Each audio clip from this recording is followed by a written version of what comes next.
And we are live. So good evening, YouTube, and welcome to the Pipe Report. I am happy to have Maddodge Productions with me. He's a fellow YouTuber. He has a Twitter feed. Both can be found in the description, so be sure to check him out. So Maddodge, welcome. Thank you very much, sir. Glad to be here. So to start things off, can you tell everyone about your channel, when you started it, why you started it, and what's your end goal? All right, so it's pretty new. I started right after Christmas last year, so like December 26th. And then I didn't really put out any content for a couple of weeks after that because I didn't want to use my cell phone. I saved up and got a PC. So that's when I started it. Why? Well, to be honest, I used to debate a lot on in the group forums and stuff on Facebook. And also I would just post stuff on Facebook. And then I started making my family mad and they started arguing with me. And suddenly I'm getting blocked by my own family members. So I'm like, well, this is toxic. So I didn't deactivate my Facebook, but I have not been on my personal Facebook in 3 months. I'm done with it. Yeah. I now debate with people that want to debate here on YouTube. And we can yell at each other. Sometimes there's some cussing. If you ever watched the Red Eye stream, you would know that. But I don't lose family members. And I actually have made a lot of friends. So it's been really nice. You know, I want to go from here. Yeah, go on. Oh, go ahead, sir. No, go on. Where I would like my channel to go is if it continues to grow, I will do my Red Eye streams and political videos. I also want to do some history. I have some Civil War history stuff in the works with my buddy MC. Nice. I know. And, no, go on. Oh, and maybe eventually I might start a podcast, but I'm not sure. That's my goal for the next year is maybe having a podcast. And, yeah, I know. I know. My channel, I've actually never really debated anyone in a formal setting. I mean, I've had many written debates, but never verbal debates. And I actually challenged this one YouTuber named The Progressive Voice because he is, I mean, I hate to insult people, but his channel is just corporate media. He's kind of a clown. I challenged him and he gave me a fake email address, go figure.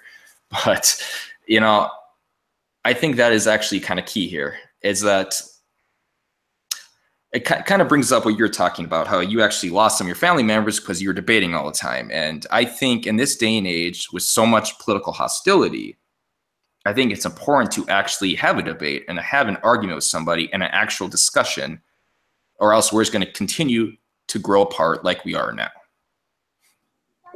Yeah, absolutely. And the main thing that really made my family members mad is even though I'm libertarian, I am pro-life. And that means I'm pro-life when it comes to the death penalty, and I'm pro-life when it comes to abortion. And the abortion issue is what they blocked me over. So I figured I might as well just have the hard debates over here on YouTube. You know, what's kind of funny about that actually is that I know, for instance, Austin Peterson, he's libertarian. He actually changed his view on abortion. He's no longer pro-choice. He's pro-life now. I know many libertarians view, you know, get government out of healthcare, and that would coincide with the concept of abortion. But the way he looked at it was that essentially you are denying that unborn child's basic liberty and their right to live a normal life. And if you kind of think about it too, like what constitutes life and death? Well, if you die, the doctor declares your time of death after the heartbeat stops. Well, the heartbeat stops in the womb around 6 weeks. So if you want to go based on logistics, abortion is actually killing a life. But I won't get into all that. But that's kind of the theory. I think that's why he's advocating now for pro-life as a libertarian. Yeah, absolutely. And he's actually the guy I wanted to pull it out at the convention. But yeah, that's a little off topic for the questions you sent me. So, and it's a real hot button topic. We could probably talk about it the whole time. Yeah. Yeah, I noticed too, though, on your channel, I am not criticizing here, but you pretty much just do hangouts, right? Live hangouts. Do you do like any personal editing videos or anything like that? Now, if you go back to my beginning videos, my biggest video so far was on Judge Napolitano when they were saying that, when he got fired. Now they let him come back to Fox, but he did get fired for a little bit or suspended. Okay. And that's my biggest video, and that was edited. That was edited with Camtasia 9, and I fell in love with it. Now, that program is $300, and I have 6 Jeez. kids. So I haven't been able to buy that program again. In the chat is Coffee with Comment. He told me about a free program, Active Presenter. I'm going to be messing with that, and I think I have a Rand Paul video coming out in the next day or two. Yeah, nice. I know I started So with. I'm trying to get back at it. I know I started with Filmora, and that one was good for like a newbie. You can kind of understand the basic concept of video editing. But now I use Cyberlink Power Director, and I like it a lot. It's nice, but I wouldn't mind upgrading to something that's more professional.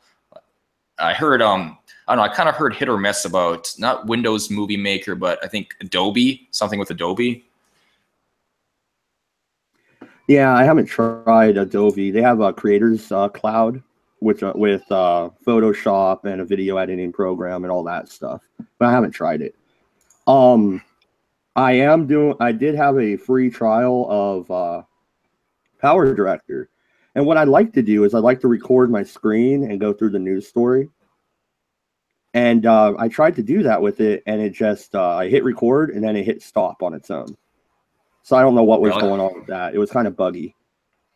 Yeah, I know. I have that too. It came with software, Power Director. I also use iSpring Cam 8, and it's free actually, and I use that now all the time. So for free software for a screen recorder, I recommend iSpring Cam 8. It's very well done. Later on, will you put a link for that in the side chat, like after the interview or whatnot?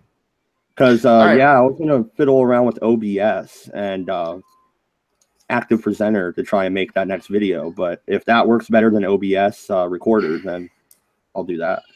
Well, when I was talking with Coffee with Comment and we did our interview, before that he mentioned OBS as well. And if I ever start instituting podcasts, which I would like to do eventually, I might have to definitely look into that. We'll just have to see what happens. But I still want to invest in a green screen yet. But I'm in the process of moving to a different city, and I have an apartment and a condo. I'm paying for both of them now. So I'm kind of busy next few weeks here, but hopefully things settle down soon. It's called subletting, man. Rent one of them out. I'm working on it.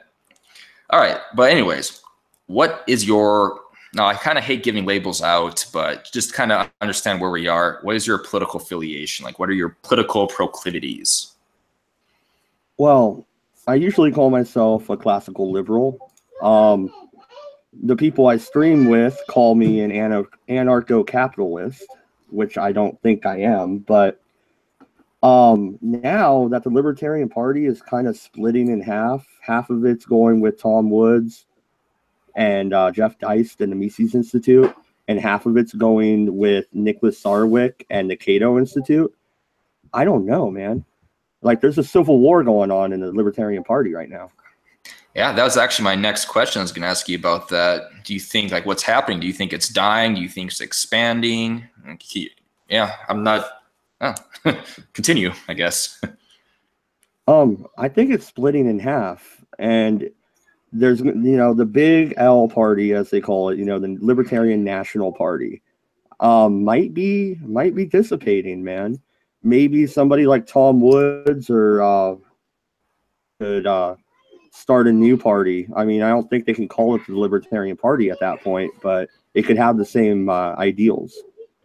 I also think that there is, or there will be, some type of maybe political resolution, for lack of a better word. Like, I think right now populism is taking effect in this country, and it's not just based on the People's Party or who the people want as president, but actual for every party. I mean, there's a Democratic Party which is kind of diverting into separate entities. Republicans are separating the Tea Party into moderates, and now libertarianism experiences the same thing. I wonder if this is just a new fad with the populism in the country, or if this is actually a taste of things to come. If we're going to see more political deviations happening, and not just from the populist party, but from every single political party. I mean, that's something, I guess, I'm curious to see what happens. Well, I think the main problem is Sarwick and his ilk. One, they kind of robbed Austin Peterson of the nomination. in favor of Gary Johnson. I heard there was some fishy business going on where some money exchanged hands. I can't prove it. I wasn't there, but Austin was there. And I also think they're pandering to the left way too much. They're going after Trump like no tomorrow, when really, between Trump and Hillary, I'll take Trump any day. Yeah. And for those who don't know, that baby crying in the background, that is actually me. So sorry about that. No, but oh, she wasn't crying. She wasn't crying, but yeah.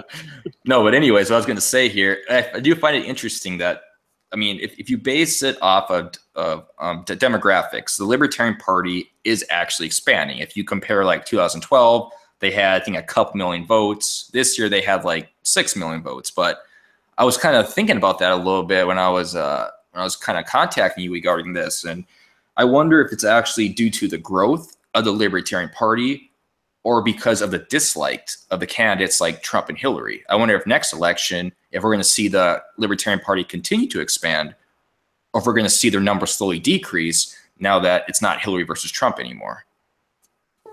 Who do you think the party will nominate? I know it won't be Peterson. He switched parties, and he hopefully will be a congressman, or is he running for Senate? Senate. I hope he beats Claire McCaskill. He has to get the Republican nomination first, but if he can vote against or debate Claire McCaskill, he will destroy her. I was actually going to do a video on her. Like, she's the 22nd richest person in Congress, yet she thinks like private, normal citizens, average citizens should have their own private jet. It's like she has no idea about the livelihoods and what people, average person, is experiencing on a day-to-day basis. So I think Austin Peterson would be a great challenger to her. I really hope he does actually make it.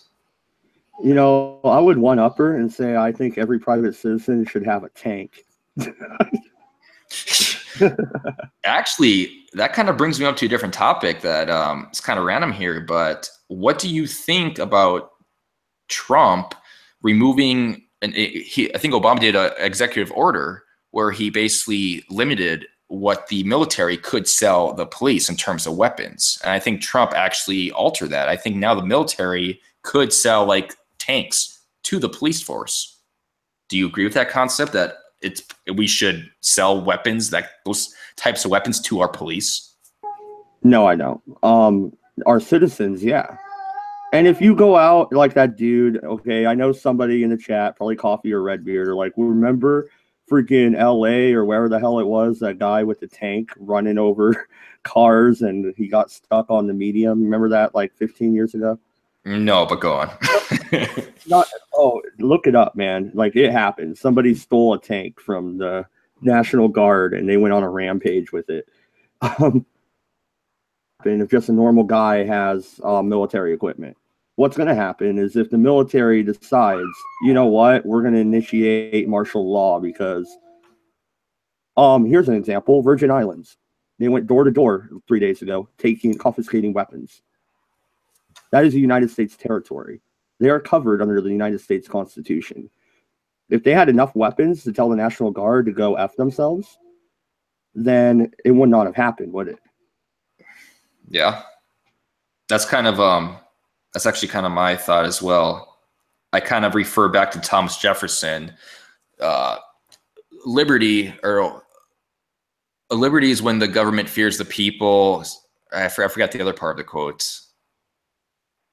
I can't remember it, but yeah, basically it should be the government that fears the people. That is a true liberal free society, is when the government fears the people. And that is why the Second Amendment is so important. And that's why I don't want any type of gun regulations at all. People think that, I'm kind of going on a little tangent here, just go with me. People think that, gun restrictions will actually prevent crime. But the statistics show that 98.6% of mass shootings happen in gun-free zones. So why would you want to create more gun-free zones?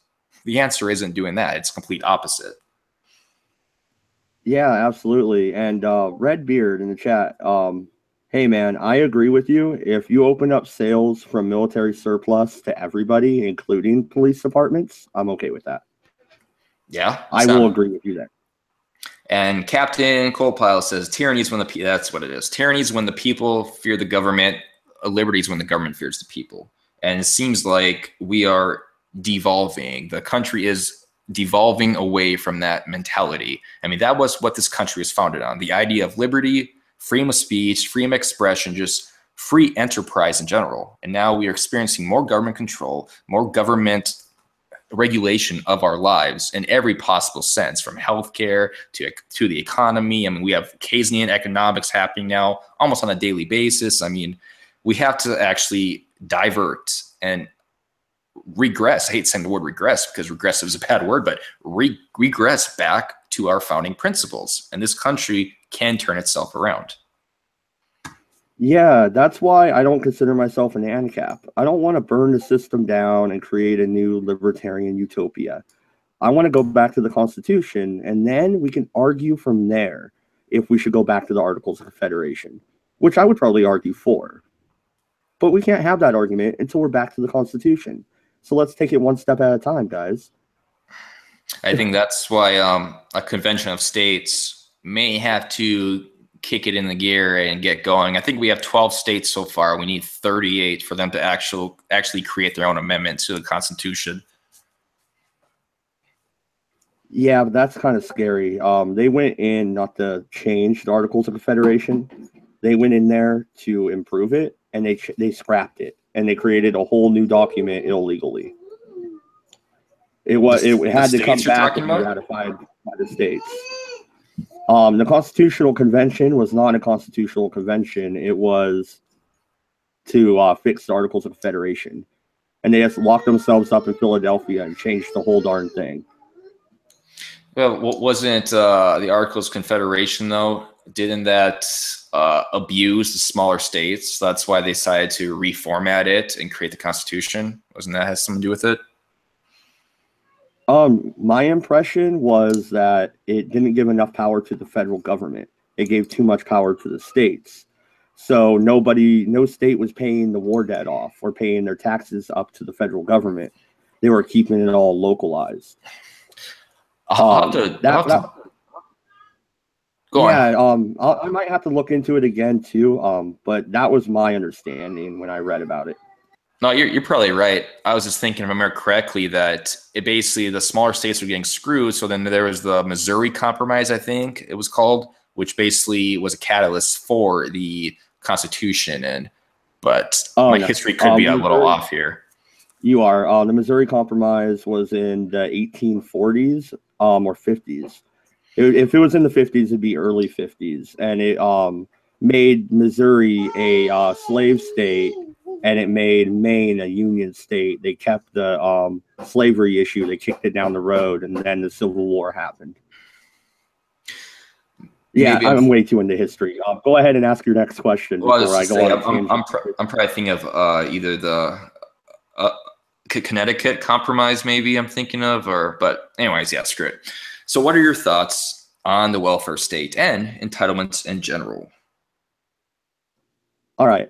This one, when I read it, I already knew what I was going to say to begin with. Which entitlements?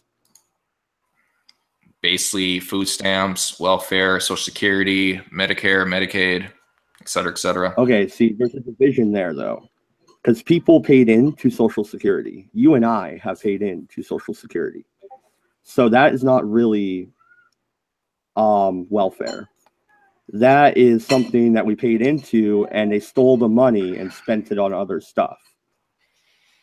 So I would phase Social Security out and try and create private bank accounts like George Bush was saying, because I think he ever had.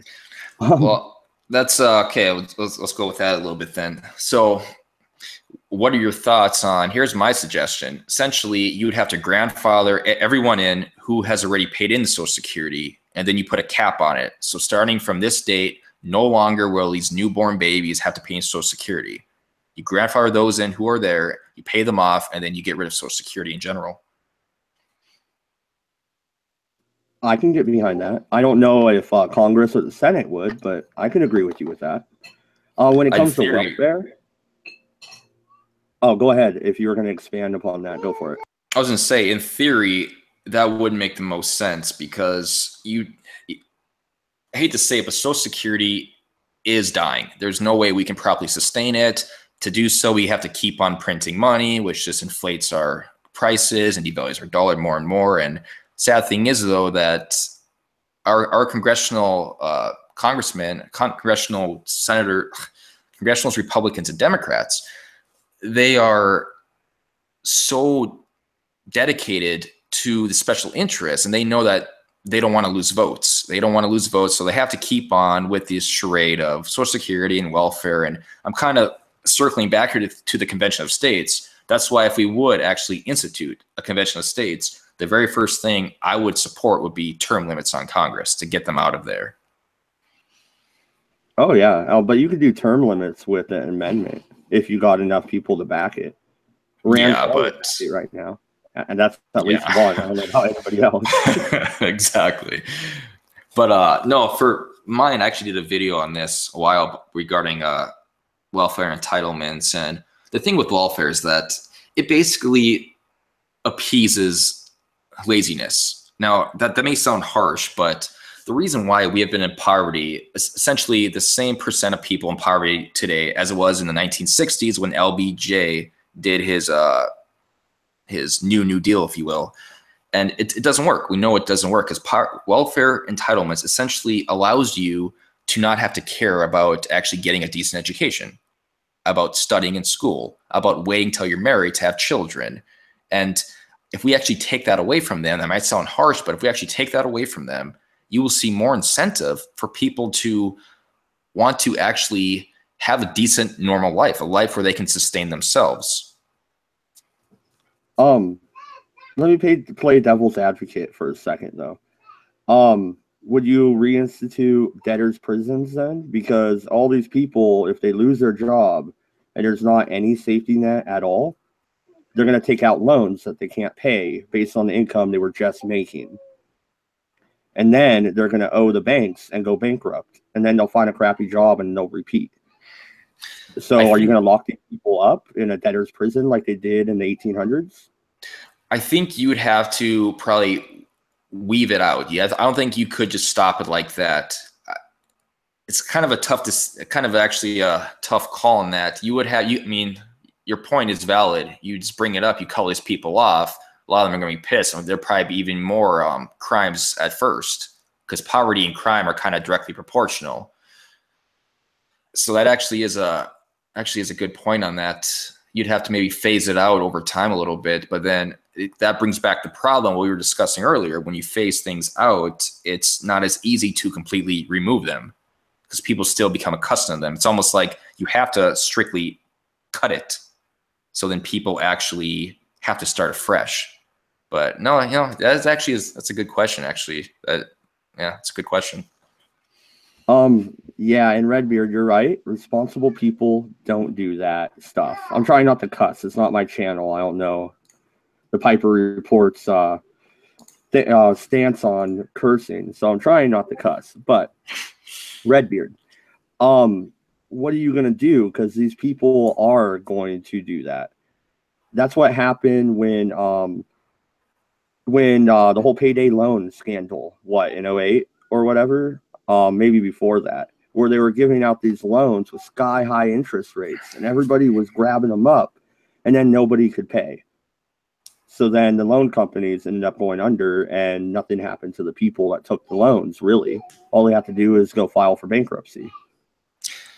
I think what you would have to do, though, is you can't just get rid of welfare entitlements. You would actually have to restructure the banking system for sure. Get the power out of the Fed, have them stop fractional reserve banking. You would have to basically do a complete change. You can't just get entitlements with our banking system the way it is. But I still think there should be a safety net, but those should be for people that are handicapped. People that actually have no choice but to suffer the way they are. There's a Brookings Institute, I believe it was Brookings Institute, that did a study that says if you do three things, you have a 75% chance of entering the middle class. And if you don't do this, and there's 2% chance that you still enter poverty. The three things are you finish high school, you get a full-time job, and you wait till the age of 21 to get married and have children.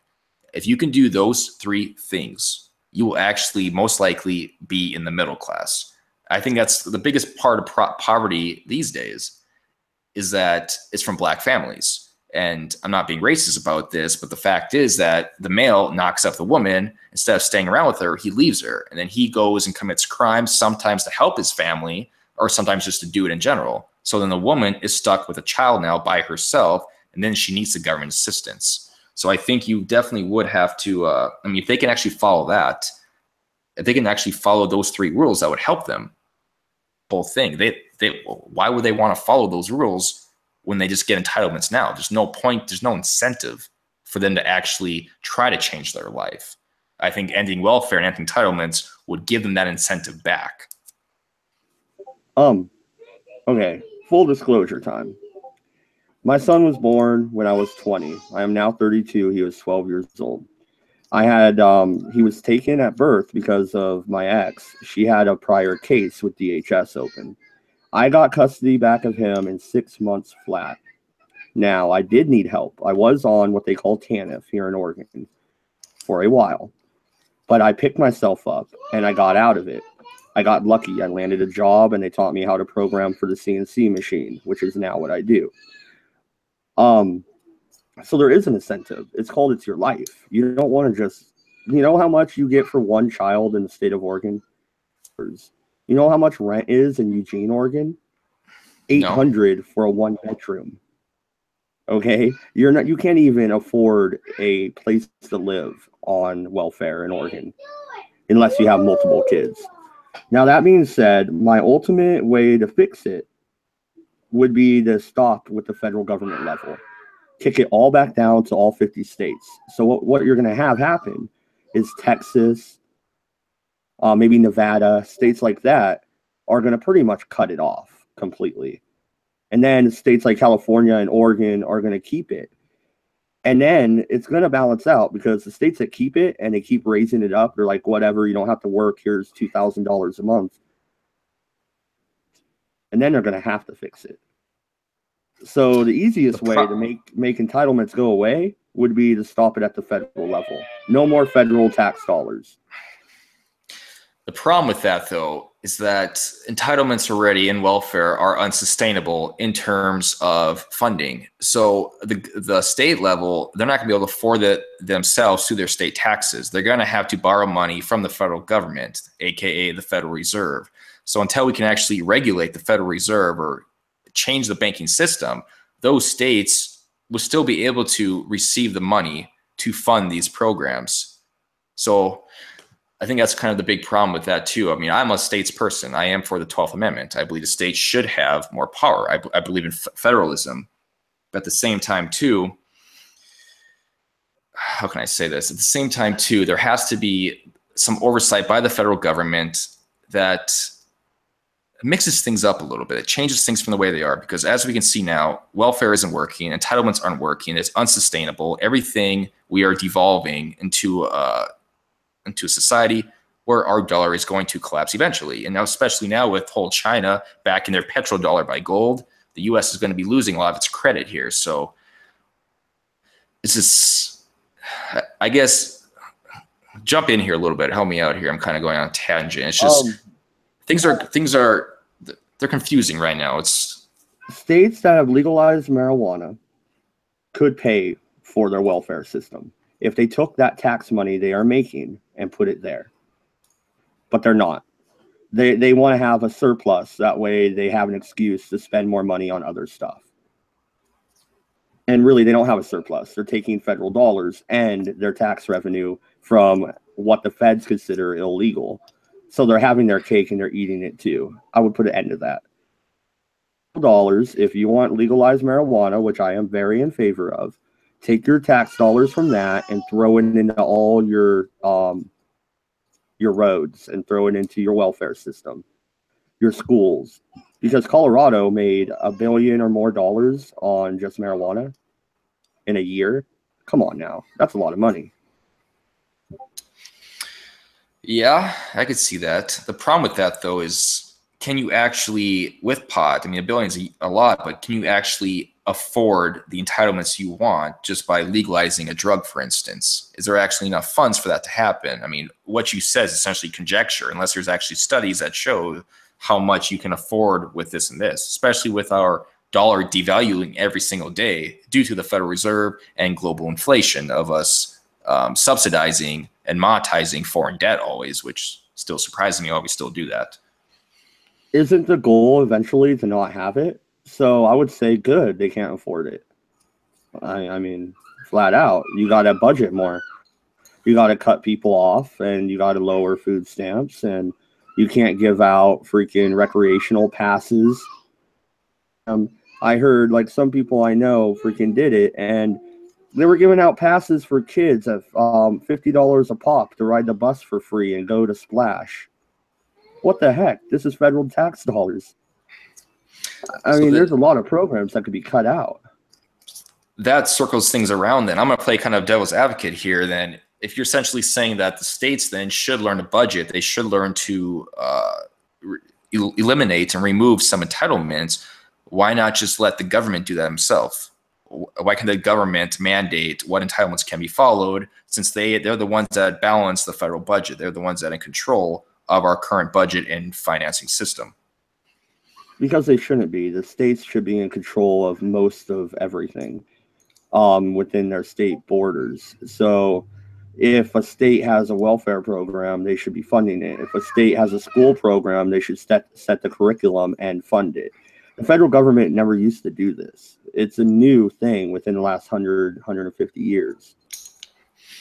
That actually, I think that's kind of the problem too these days, is that people now depend on the federal government to do just that, to oversee the states, oversee these welfare programs, oversees these funds from the government, just going for useless, I guess you could say, spending bills and departments that really don't need the money. So I guess my response to your comment there is that I agree with that. I agree in states' rights, but a lot of people now, they look at the federal government as essentially their big brother to help them out in their times of desperation. How do you change their opinion about the federal government, that the federal government should stay back and the state should take over, and they should use their chosen representatives to create their own, I guess you could say, targeted entitlements, or create your own budgets and your own policy proposals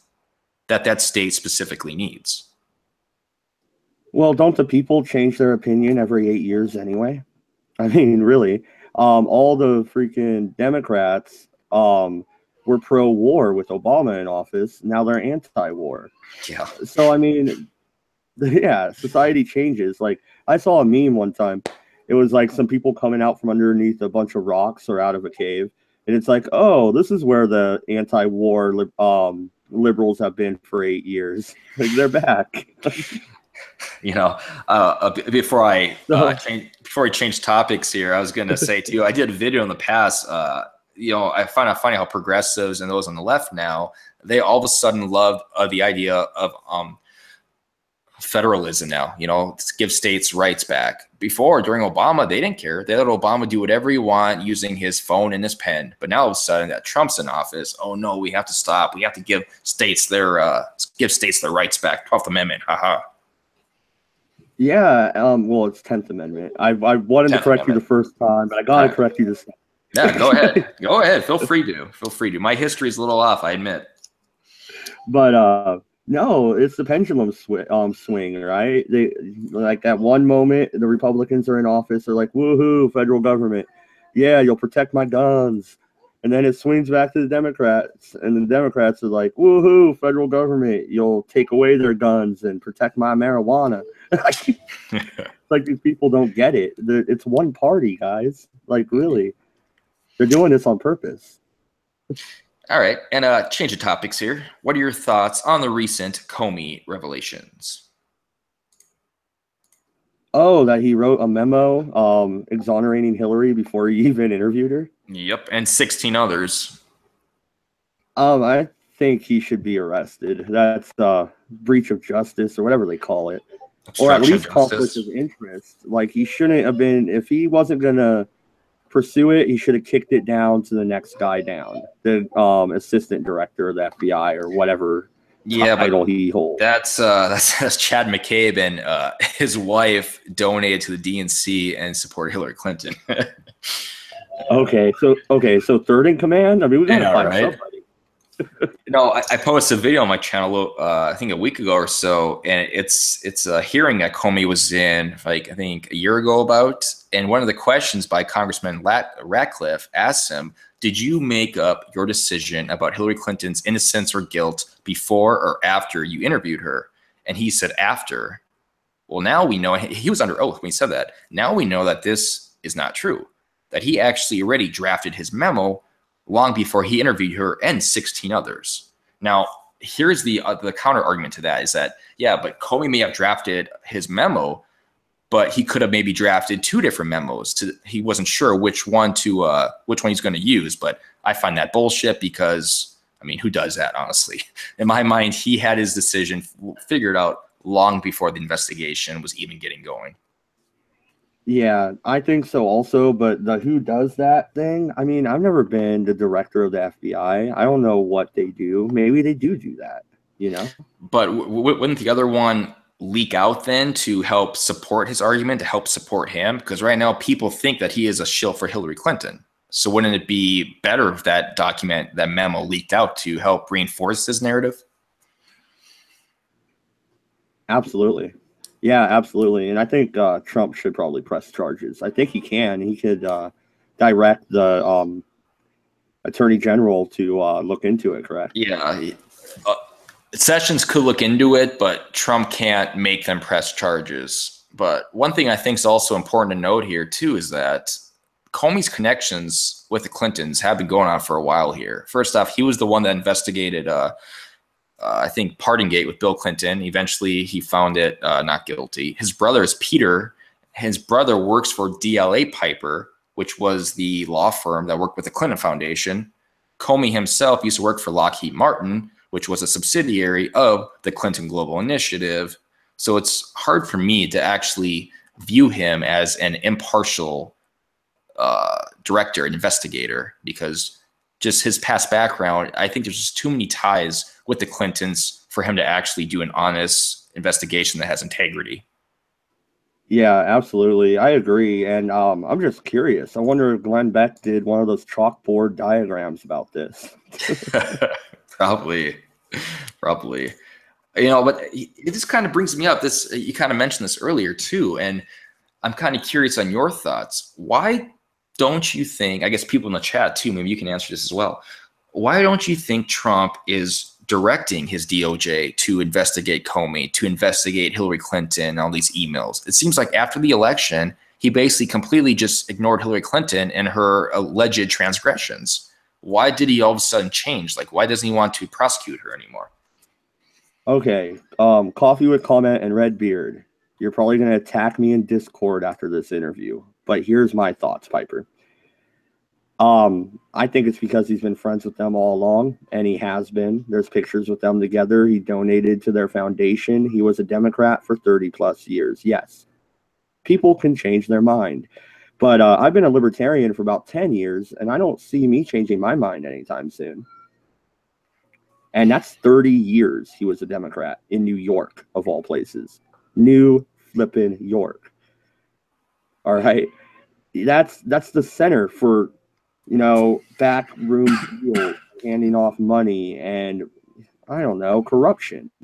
It's either New York or Chicago that's #1 in corruption in government. I don't think he ever intended on doing anything to her. I don't think he really intended on winning. I think it kind of happened. Did you see the look on his face when he won? That didn't look like a guy that just won the race for president.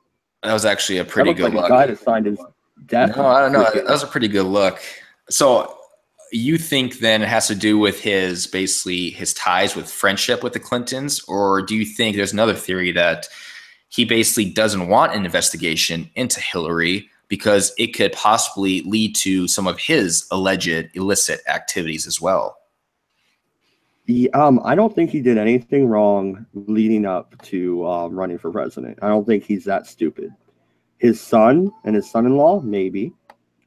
But I don't think he's that dumb. But look back 15 years from, look 15 years back.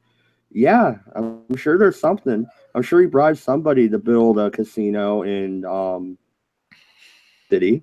You know what I mean? See, there's a theory too. I'm gonna say this again. This is just conjectures, no actually proof of this. But there's a theory too that he met with Bill Clinton before the election. I think that can actually be proven. I think he did in fact meet with Bill Clinton. And the theory is that they basically worked out some type of deal together that Donald Trump. Now this kind of goes on the conspiracy end, but Donald Trump is going to essentially destroy the Republican Party. So then Hillary Clinton will win, and the Democrats would fix their how they're down 1,000 elected seats since 2010. Do you have any credence towards that?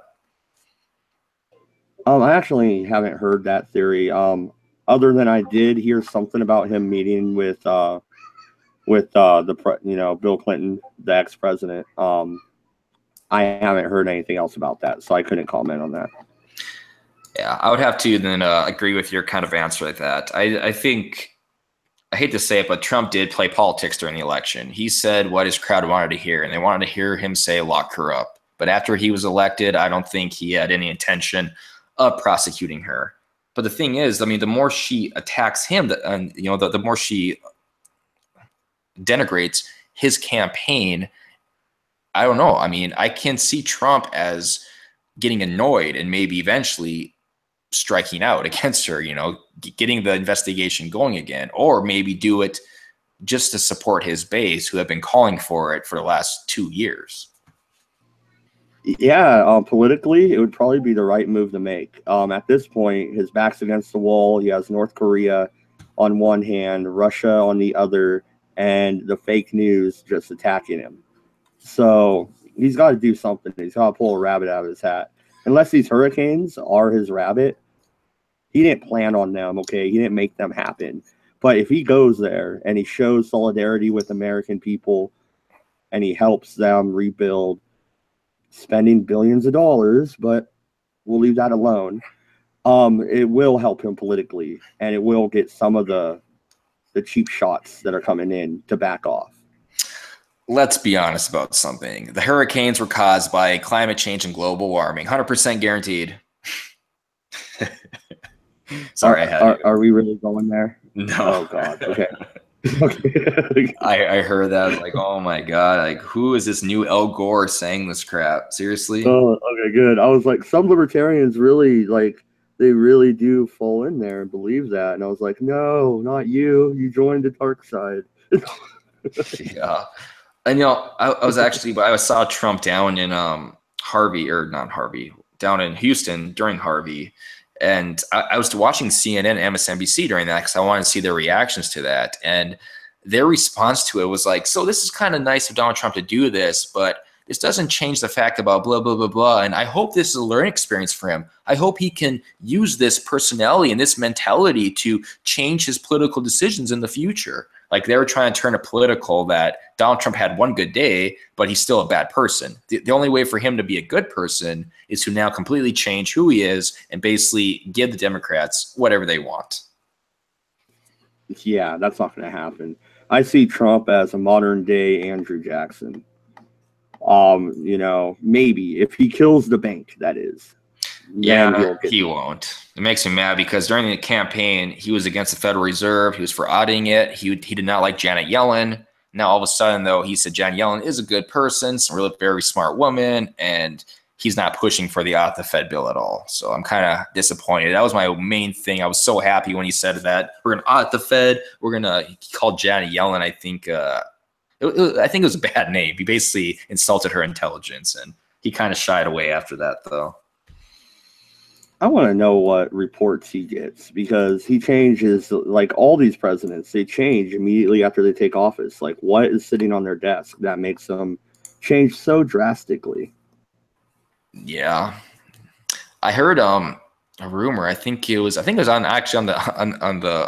Glenn Beck radio program back in the day.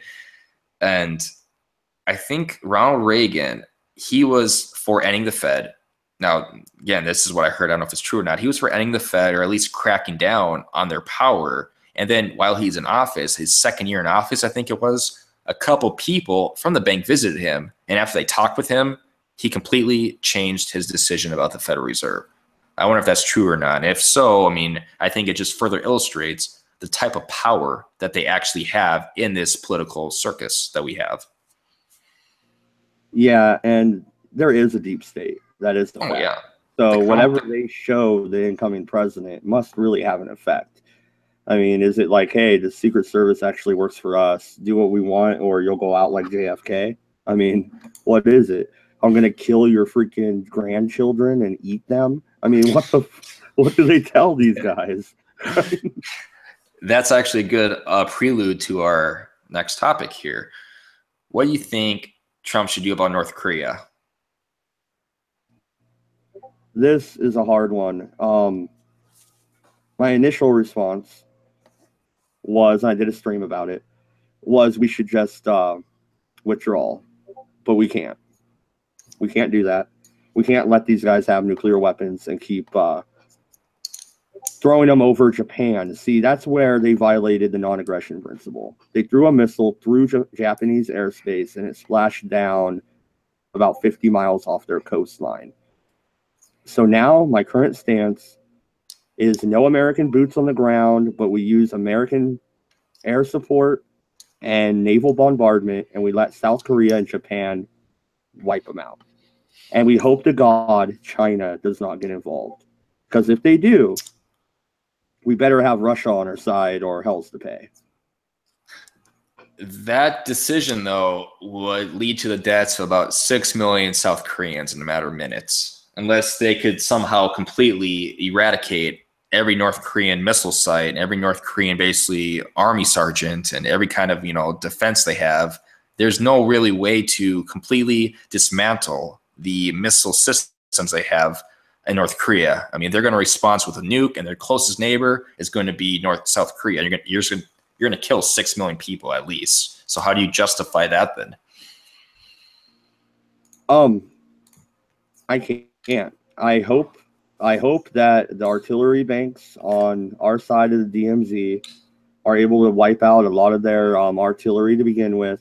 And I don't like these weapons, dude. But what about napalm? What about we just napalm freaking a lot of the area? And I don't know. I am strategic strikes. I don't know, man. Mine's kind of the opposite. I was all for, I guess, some type of military action against North Korea, but I've been watching a lot of he's a YouTuber. I recommend check it out. It's called We Are Change. And I learned some interesting things about that. The first one is that China has actually created 3 different proposals between North Korea and the US. And the proposal was that North Korea would stop testing their missiles and make nuclear warheads if America and South Korea would stop doing military drills together on how to actually take out North Korea. North Korea said yes during it, but the US has said no 3 different times, twice with Obama and once with Trump. So, I mean, there has been a deal on the table, but the presidents have neglected to sign it. Okay, let's say we do that. We are extremely weakening South Korea and Japan at the same time. And the hatred between Japan and North Korea is there, and it's real, and it's cultural. And it's been around for 1,000 years. So I don't know, like Sticks and Hammer 666. I'm sure you've heard of him. He's way bigger than both of us. Never heard of him. Never in my life. Not once. Oh, okay. Well, I'm joking. Okay, go on. He's a libertarian as well. Or claims to be. He says that if we just back out, then we're just strengthening their hand, and they're not going to quit their nuclear program. And I kind of agree with him. Why would they? They've won. We pulled back. That just opens them up more to more aggression towards their neighbors. See, but does it not? Here's the problem with that, though, too, is that the libertarian philosophy regarding this, and I heard actually on the Ron Paul Liberty Report, is that as soon as a major country, gives up their nuclear warheads, their government is always toppled over from the US. There's always some type of intervention where we take over. So the fact that North Korea is actually producing these missiles and these nuclear warheads are more in their defense as opposed to proactive aggression. That it's unlikely that they are going to use their nuclear weapons and their warheads to bomb other countries. They have them so we don't bomb them. Yeah, man, I don't know. And Holly in the chat said that China should handle them. China has not proven to me that they want to handle them. It looks to me like they're their pit bull that they let off the leash in the last year. They're like, screw it, go start some stuff, and we'll help you out after the bombs start falling. Well, I'm not sure. That's what it looks like to me. I don't know. I'm not sure I agree with that, because that goes back to China did broker a deal between them 3 different times. It was the U.S. that neglected it. I mean, China did actually broker a deal. So I think I don't think. Go on. I didn't mean to cut you off. I'm sorry. Go but on. Doesn't that deal really benefit them? It leaves a void that they can fill. They are the strongest. The border Russia has right there is pretty small and minimal. China is a major power in the area. So that helps them to have naval groups no longer training there to take out our missile defense that we have given South Korea and Japan, and to leave the area. Well, I could be wrong. Would that benefit them? I would agree to that deal if I was China too. I mean, I could be wrong. I have to double check it, but I think the deal that was brokered wasn't it. I mean, it's still allowed for like South Korea and Japan to still have their naval bases and be able to do their own training programs. It would just, the U.S. would not be involved with South Korea when they do their dual military exercises. Okay. I will agree with that deal on one condition. We make Japan and South Korea nuclear. Then they can defend themselves and we leave. See, and that's exactly the point here about North Korea. How do we know that North Korea isn't doing that? They're making nuclear weapons so they can defend themselves. Well, I just said I'll agree. But we make South Korea and Japan nuclear to defend themselves. North Korea gets to do what they want, I guess. And our whole Asian pivot is for naught. Yeah. It was Asian pivot strategy.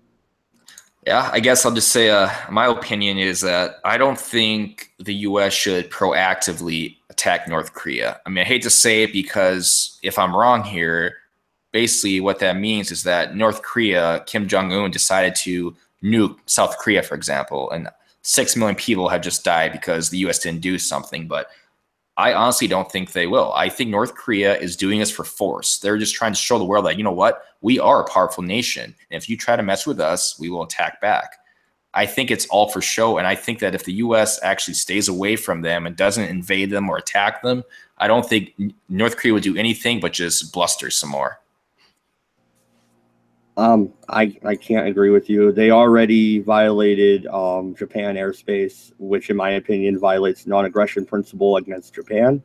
They have already broken into the house, so to say. They just haven't stolen your TV yet.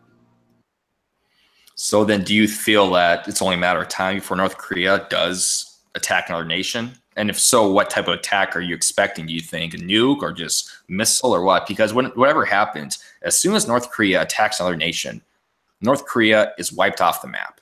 There's no U.S. will get involved, South Korea, Japan. They will literally be wiped off the map. So I guess the question is, which country do they hate so much and want to attack so badly that they're willing to completely destroy their own nation to do so and kill everyone in it? I don't think it would be one single attack. Rumor is they have about 80 nuclear weapons. I don't know if they have enough ICBMs for those bombs, but let's say they have enough ICBMs for half that. Let's say it's 40. They could simultaneously send a missile to Japan. They can hit South Korea. They can hit Guam. They can maybe hit Hawaii and maybe somewhere on the West Coast. And I don't know about you, but I live over here on the West Coast, and I don't really want to get nuked. Yeah, it's. So I mean, I don't know. And if I was going to go out in a blaze of glory, that's what I would do. I'd fire everything I had at everybody, even China. Screw them all. Like, you're not going to be around when the dust settles. I'm trying to find that article that I was telling you about earlier with Ron Paul. Basically, all the countries that gave up their weapons have all then systematically been invaded by the U.S. and overthrown. I can't find it as the moment. I heard I have to look it up after this or something, but I found it really interesting, and it kind of does, in my mind, kind of give credence to, I guess, the philosophy of the U.S. and their police the world kind of situation. Now, I should say this because I know people in the chat are probably disagreeing with me in this. I am all for attacking North Korea if indeed they become such a big threat. But as of right now, I think the only way for us to justifiably attack them is if they attack another country. And in my opinion, I don't see that happening. But I could be wrong. I hope I'm right. I don't want to be wrong because that means millions of people are going to die. But I hope I'm right. But who knows? I guess we'll see what happens in the long run. Yeah, before you move on to the last couple questions, because we're hitting that hour mark you wanted. What is aggression to you? The people of Japan got a text message saying a missile is on the way. If you have a bomb shelter, go to it. If you do not, go to a subway or go wherever, anywhere to take cover. What if that happened on the west coast of America? A massive text alert says missiles incoming. Wouldn't you consider that aggression, even if it just flew over Hawaii and splashed down an ocean? Yeah, that's a fair point. That's a fair point. But I guess to play devil's advocate again, can we really believe that type of text message? I mean, we know that the war propaganda is extensive.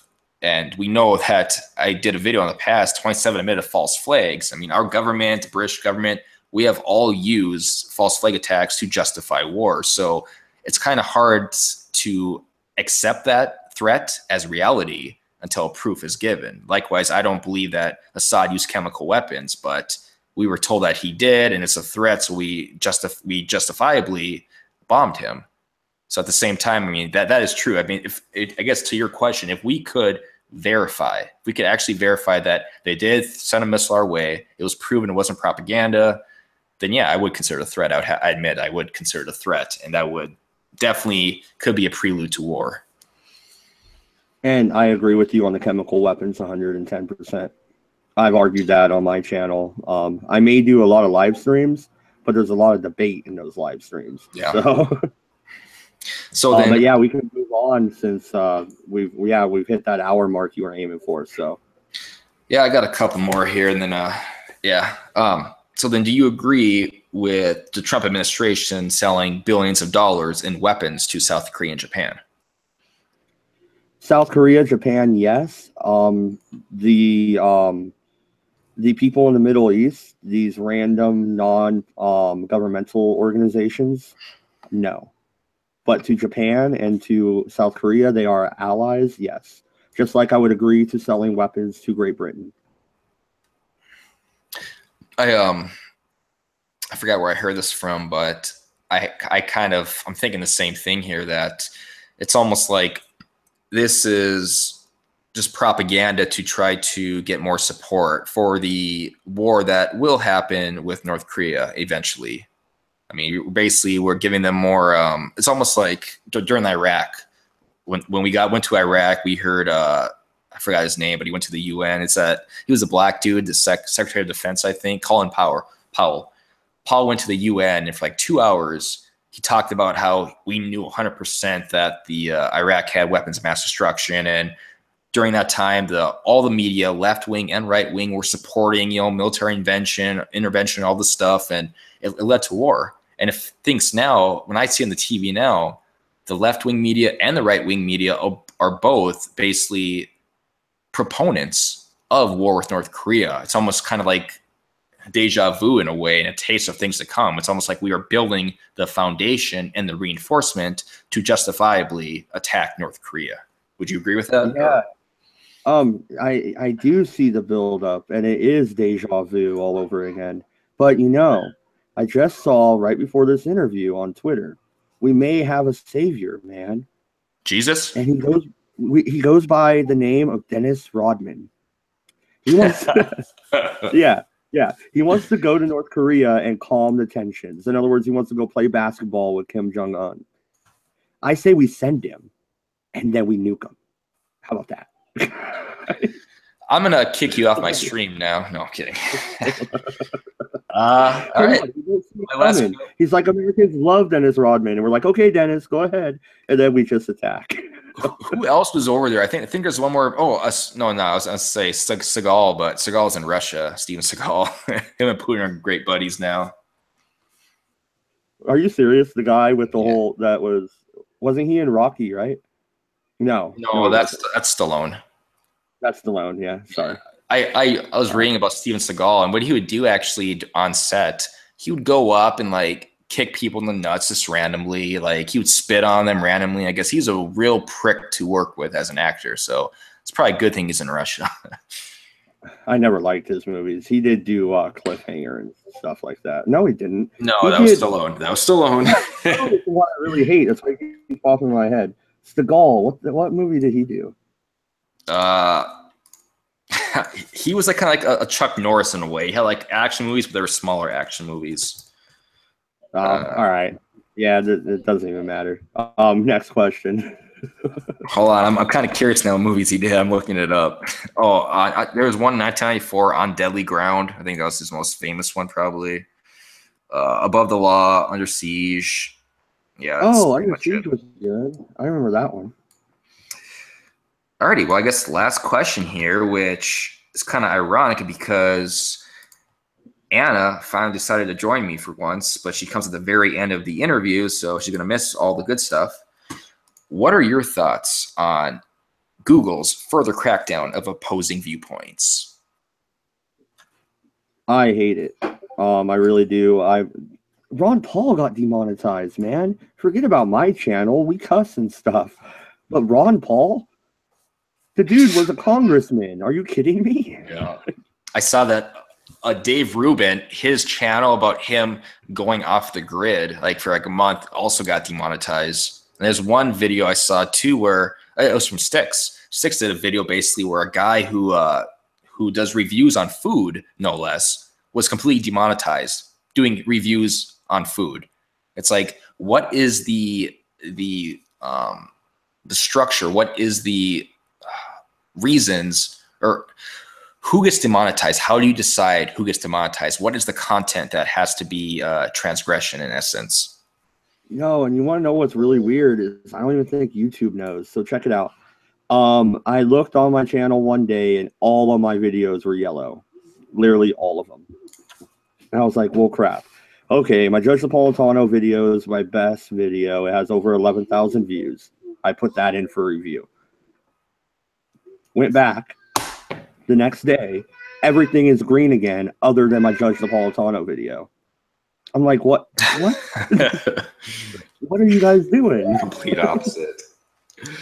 Yeah, it's really funny and I guess sad about it, all of it too, is that the Young Turks, they seem to just be free from all this harassment and all this suppression. They can do whatever they want and they can get away with everything. I mean, I'm not even a Young Turk subscriber yet. Every time I go to a channel, either like Zoo on Politicon's channel or Texans channel, things like that, on the right, it always says, you may like, and it has a Young Turks, Young Turks, Young Turks. It's like, no, I don't like the freaking Young Turks. I don't want to listen to the Young Turks. Who the hell wants to listen to Young Turks, honestly? I'll be honest, 4 years ago, I did watch their videos. Now I watch them to tear them apart, maybe. I haven't done a Young Turks video yet, but that would be why I would watch it. Be careful with the trolls if you do one of their videos. They come out of the woodwork. Well, they'll give me views as long as they don't flag me at a high heaven. Don't give them any ideas. Actually, I should delete that from this video. No, I'm kidding. But all right. I guess that is basically what I have here. Thank you for coming on again, for those in the chat and for those who watch this in the future. Once again, I'm with Maddodge Productions. Link is in the description. His Twitter handle is the Mad Libertarian.